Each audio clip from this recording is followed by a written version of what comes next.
Hello，大家好，我是妮妮，欢迎来到今天的视频。不知道大家有没有发现，外面的白 T 千千万，但是我们却总是找不到最适合自己的那件白 T，要不然就是长度太长，要不然就是长度太短。好不容易找到一件非常合适的版型，但是它又质量不好，穿个一两次之后，领口又容易出现那种荷叶边。还有一个女生比较常出现的问题呢，就是我们的这个袖口的位置，如果设计的太大，我们在做一些动作的时候又容易走光。反正种种的这一类的问题都困扰了我很久很久。所以这次呢，我就想说，想拍一个白 T 测评的视频。我在微博上询问了大家最喜欢的一些白 T 的品牌，然后我一件一件的把它们买回来，来看一看哪一件白 T 是最适合自己的，然后版型最好，质量最好。那么这一次我和大家分享的品牌呢，是有7个品牌，价格是从最低的7.9美金到最高的80美金。那么我会从最低慢慢的讲到最高，那就让我们看今天视频吧。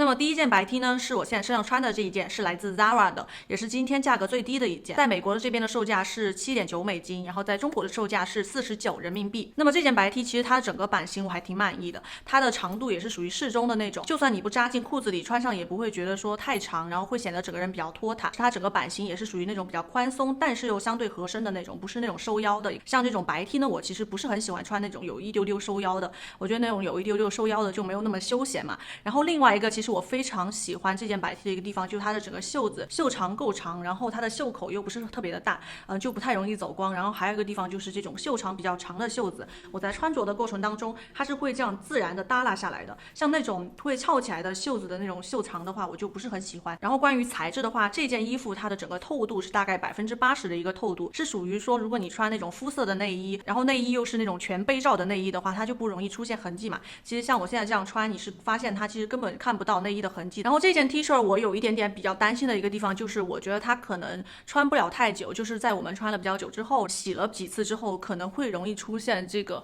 领口的部分有那种花边，就荷叶边的那种问题。因为这件衣服的领口它是属于那种很薄的，像这种的话，我根据我自己的经验，其实都是会起荷叶边的。如果大家也有类似的经验的话，可以在弹幕或留言的地方给大家分享一下。所以我是觉得说，像这件 T 恤的话，比较适合你，如果在寻找一件价位不是特别高，然后你是希望说可能穿一个季度你就想把它换掉的话，或者说你是想买一件 T 恤可以在家里面做家务啊，或者说在家里面穿的话，像这一件我就非常的推荐，而且它有很多不同的颜色嘛，也有很多选择。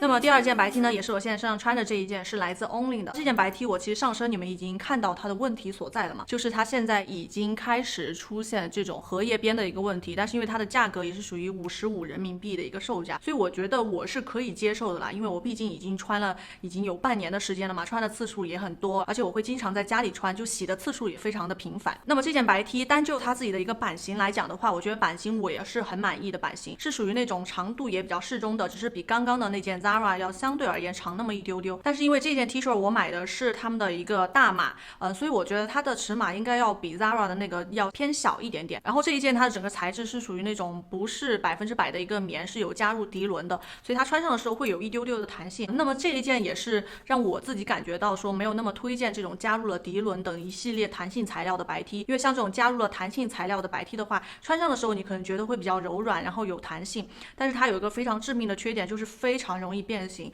你可以看到它的这个领口的部分就已经变形了嘛，还有一个部分就是它在穿在我们身上的时候，它很容易有那种非常强烈的一个垂坠度，就整个人会显得比较邋遢，然后把整个人的气场往下拖，所以我自己是比较推荐100%棉的那种 T 恤的。第三个品牌呢，是我现在身上穿的，是来自 MUJI 无印良品的一件白 T。那么这件白 T 它在美国的一个售价是14美金，然后在中国的售价是58美金。其实我觉得它的性价比是真的非常高的。为什么说它的性价比很高呢？因为它的棉花是我今天和大家分享的所有白 T 里面唯一的一件是用的有机棉的一个白 T。因为像有机棉，首先它的整个成本肯定就要比普通的棉花要高很多，然后其次呢，我其实还挺喜欢有机棉的，就从它比较环保的这个方面来说。因为像我们平时培育那种普通的棉花或者说转基因棉花的时候，我们是需要用大量的一些化学的杀虫剂去维持它的一个健康的状态，让它的产量增加嘛。但其实它对于我们的整个山川河流还有土壤的影响是非常大的，并且这种影响是属于说你一旦污染了之后是要花好几十年上百年才能恢复到那个土壤原本的一个非常健康的一个状态。所以这个部分呢，有机棉就是属于非常环保的嘛，它对我们的整个环境是属于一个良性的循环，所以这这个地方我是真的非常支持一系列用有机棉去做衣服的一些品牌的，并且它的售价也不是很高，只是$14这样的一个售价。那么说回这件 T 恤啦，其实无印良品的 T 恤不是这一次我第一次去尝试，因为汤圆有穿过，因为它有一整打的无印良品的 T 恤，它是从白色然后灰色到黑色都有的，就因为他真的非常喜欢他们家的 T 恤嘛，所以我会经常拿过来穿一穿。然后我就发现无印良品他们家的 T 恤真的质量非常好。然后汤圆它的呢是在2-3年前在国内买的，就是他直接就买了很多件嘛。然后我当时觉得这个 T 恤非常好的原因，就是因为它穿了那么久都依旧没有变形，并且它的材质也是属于那种比较厚实，但是又不会过厚的那种材质。因为材质一旦过厚的话，整个版型就会比较硬的，然后脆脆的那种感觉。那么这一件 T 恤呢，就属于我完全没有任何可以挑剔的地方的。我现在手上拿这一件是汤圆在2-3年前在国内买的，然后你们可以看到领口的这个部分已经被我蹭脏了，因为我刚刚要拍那个上身嘛，就一不小心就给蹭脏了。那么我是考虑到汤圆那件是在国内买的，然后已经买了2-3年了，我就想说，那么2-3年的时间已经非常的长嘛，有可能质量上会有所变化，或者版型上面会有所变化，我就想说这一次再买一件。然后因为这一次美国疫情的原因，所有的商店都关门了，我就不能到店里面去买。然后网上呢，女款的整个码都已经卖断码了，我就想说那就买个男码回来试试看吧。然后我身上穿的这件呢，就是一个男款的，然后尺码是 M， 是因为当时汤圆这件也是一个 M 码的，但是我就发现买回来整个尺码是完全不一样的。在这个部分呢，就不能够给大家一个比较明确的一个尺码的建议了，所以你们可能就要自己在店里面去试一试会比较好一些。然后这件新的呢，我自己感受下来是质量上，我是觉得好像要比以前2-3年前买的这件要稍微差那么一丢丢的，它会相对而言薄一点点，然后缝线的那个密度就是支数也没有那么的高，但是总体来说也已经比我今天和大家分享的这些白 T 要是属于前3的一个质量了，就质量已经非常好，然后性价比已经算比较高的了。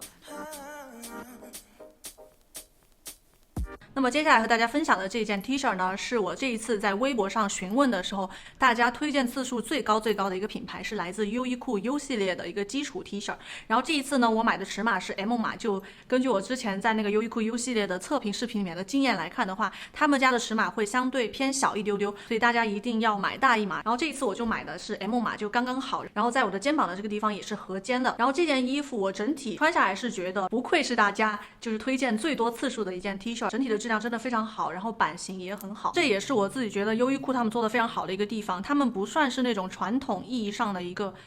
快时尚品牌那样的一个定位，虽然它的价格还其实挺低的，但是因为他们不会追求那种对当季流行元素的一个低成本复刻，而是非常坚持他们自己品牌的一个审美，就是专注去做一些非常基础款，然后呢去量产，然后来达到他们能够把成本压低的同时呢，又能够把质量提升。这件白 T 呢，我自己收到第一个感觉就是它的材质真的非常的厚实，是属于零透度的那种 T 恤。然后这件 T 恤它穿上的整个版型呢，是属于那种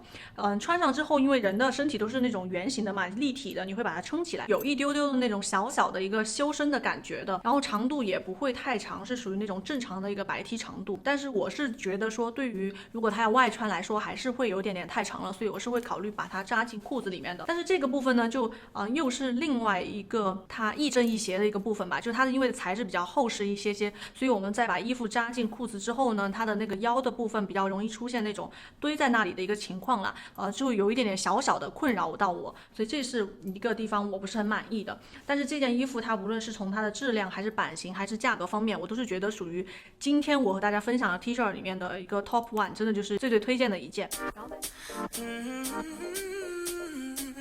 那么接下来想和大家分享的这件白 T 呢，是来自 Madewell 的，也就是我身上穿的这一件。它在美国的一个售价是$16，然后现在也在打折了，所以价格呢算是和刚刚和大家分享的优衣库是差不多的一个价格。这一件呢是我今天和大家分享的唯一一件我穿的最久的一件白 T，因为它是我在去年的夏天买的，所以大家也可以看到它的整个穿着痕迹嘛，它已经开始出现这种荷叶边的一个问题了，所以这件衣服我今年夏天应该是不会再穿了。来说说这件衣服我整体的一个感受，就是它的整个材质呢是属于那种比较软的，然后是真的非常凉快的那种材质，就是属于你在天气很热的时候穿，你也不会觉得那种很闷汗呀，非常热的那种感觉。但是根据我自己这一年的一个穿着感觉下来，是觉得说它有一个致命的缺点，也就是我就是完全不会特别推荐它的一个原因了，也就是它的这个袖口的部分，因为它的袖子是属于设计比较短一点点的。其实大家在买那种白 T 的时候，如果你不能去店里面试衣服，你是网购的话，有一个非常快速的能够看到说这件衣服它的那个袖口的部分容不容易走光，有一个非常快速的判断方法，那就是你可以看一下它的这个袖子的这边的这个袖长，就这个下面的这个